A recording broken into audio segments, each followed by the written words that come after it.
ভবমূল প্রবাসী রাস্তাবাদের জননেতা জনাব মিলন ভাইকে বক্তব্য প্রদান করার জন্য অনুরোধ করছি। আসসালামু আলাইকুম ওয়া রাহমাতুল্লাহ। ভাটাপাড়া যুব সংঘের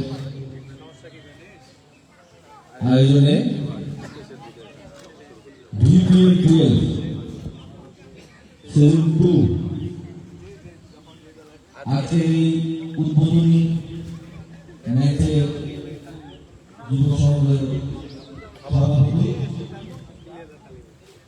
উপস্থিত, আমার সাথে আমার শ্রদ্ধেয় এবং স্নেহের অতিথিবৃন্দ এবং ব্যাটেল উইনার্স আর গতবারের চ্যাম্পিয়ন কিংস 11 তাদের মধ্যে আজকের এই উদ্বোধনী ম্যাচ, সেই ম্যাচের খেলোয়াড়বৃন্দ এবং সবথেকে যেটা আকর্ষণ যে দর্শকবৃন্দ, সবাইকে আজকের আয়োজনের পক্ষ থেকে আমার পক্ষ থেকে জানাই কৃতজ্ঞতা এবং অগ্রিম বিজয়ী এবং বিজয়ীদের অভিনন্দন।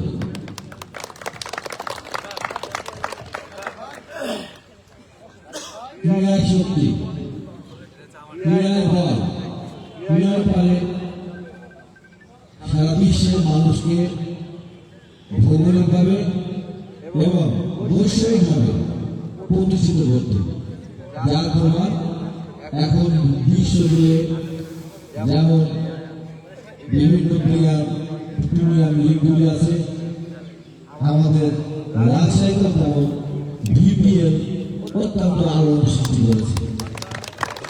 আমরা সেই জন্য এই ভাটাপাড়া যুব সংঘের সমস্ত যারা ক্রীড়ামন্ত্রী এবং এই আয়োজন করেছেন তাদেরকে আমরা আবার অভিনন্দন জানাই।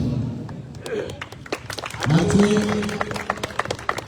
ব্যাটেল উইনার্স উপস্থিত আছে এবং গতবারের চ্যাম্পিয়ন আছে, সুতরাং আজকে খেলা হবে, খেলা হবে, না থাকলে তো খেলা হবে না, কেউ থাকবে কেউ থাকবে না, খেলা হবে না।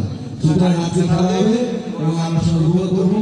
আমি এই টুর্নামেন্টের উপলক্ষে শীর্ষ সুযোগ কামনা করছি এবং আপনাদেরকে এর আগে টুর্নামেন্ট বলেছিলাম যে আপনাদের যদি আমাকে কোনো বিষয়ে আপনারা মনে করেন যে প্রয়োজন আছে অথবা সহযোগিতা সেরকম করতে হবে, আপনার আমার সাথে বললে আমার সহযোগিতা হাত অবশ্যই বাড়ি দেবো এবং আপনার নাম হলো এখন থেকে ভিডিও আমাকে মনে থাকবে ইনশাআল্লাহ। সবাইকে ধন্যবাদ। আজকে খেলা খুবই আসসালামু আলাইকুম।